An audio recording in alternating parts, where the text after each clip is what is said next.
when you look at the analysis of it, you will find out it was, when you look into it, there had to be something wrong with the roots of that tree. See, a tree that's just standing there and not producing, you got to trace it all the way down to something in the root, something that's on down deep on the inside that's stopping its growth. Something isn't, some circulation has been cut off. See, and I looked at there are some things that aren't circulating in my spiritual. I feel like preaching. Now, see, when you find yourself stuck and not growing, we on the outside, we looking like we find. We come with a smile on our face. We come, 8 o'clock service. We come, Tuesday night service. But some of us have not stopped and looked on our eternal.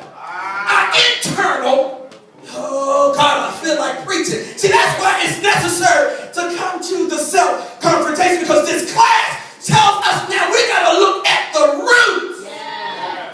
The problem with this tree wasn't the outside, but it was what was working on the inside that was corrupted.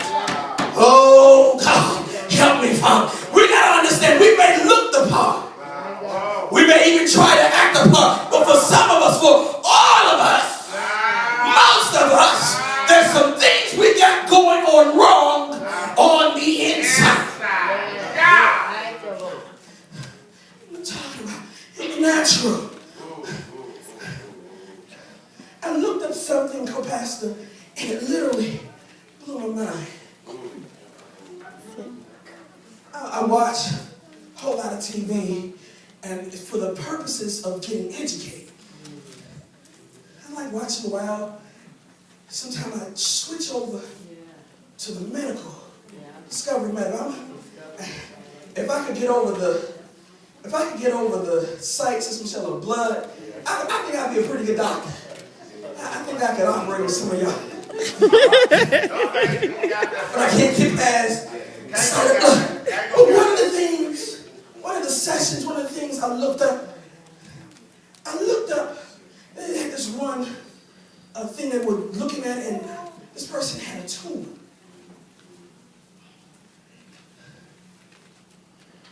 And started the program, I said, okay, all right, fine. But I said, well, what causes tumors?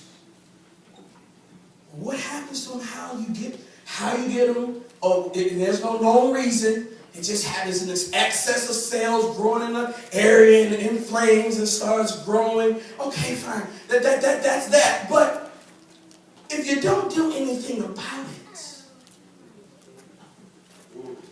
it grows.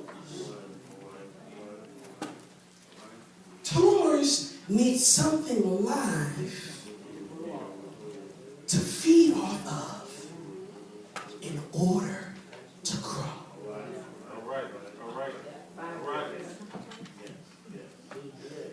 Some stay there, and if they are not feeding off of something,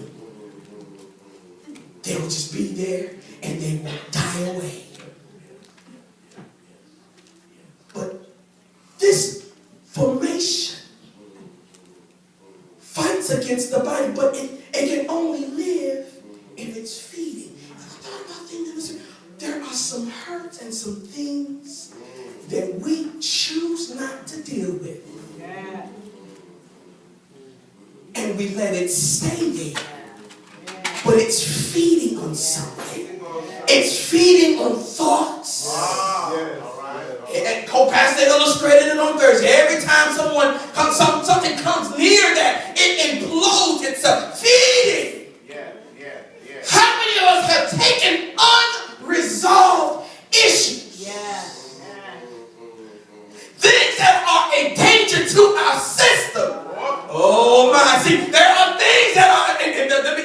I got this green thumb, this partial green thumb. There are some things that you can't see working on underground that affect the roots of the tree.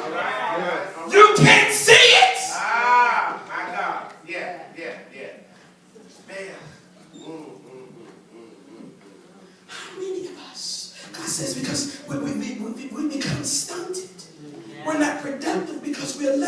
something infiltrates. And it's now feeding and it's growing. See, there's something about weeds in the ecosystem. The weeds are the biggest enemy of flowers. Because they have one objective: to feed off of something that's growing. It's growing. It's growing. It's growing. If it's something live and there's nothing done about it, it will wrap itself and it will choke. Oh, I feel like preaching. I'm getting to the essence. It will now start to choke the life out of. So let me know. He said there are some things that are choking the saints. Oh, I wish I could preach it like I feel it this morning. He said there are some things. He says the problem with the tree, it wasn't the position of the tree. It wasn't that it wasn't supposed to grow. It's supposed to grow, but it chose to let some. Oh God! What are we allowing to choke us? What is this thing? What are we allowing to infiltrate and stunt our growth? God has already come. Jesus was already, he says, I'm looking and I'm expecting some growth, but because it's not production, and many of us, God let me know, many of us already know why we are not. Oh my. See, the disciples were in awe of what they saw. This is, well, okay, it looked normal. And as I said this morning, the Lord has now changed the objectives. This year is not a year for crybaby saints. I'm just going to say it. I told you a couple of Sundays ago, God is expecting us to move forward. Moving forward means I've got to deal with the things. See, a lot of us, and co-pastor helped me so wonderfully on Thursday night. She says, we got to make a decision. We got to let things go. Either deal with it, throw it away, get rid of it. Choose to leave it alone.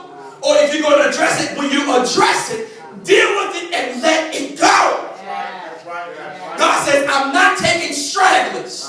You know, when you're moving down the road, you always see, I was coming back from Baltimore yesterday, and there was this guy just walking on the main highway, and there was a state trooper. I mean, he stopped traffic because the person was supposed to be. But God is not taking those. He's not giving any thumb rights. We know people that coming down the street, they always got that thumb out and wait for someone to pick them up. God says, I'm not taking stragglers.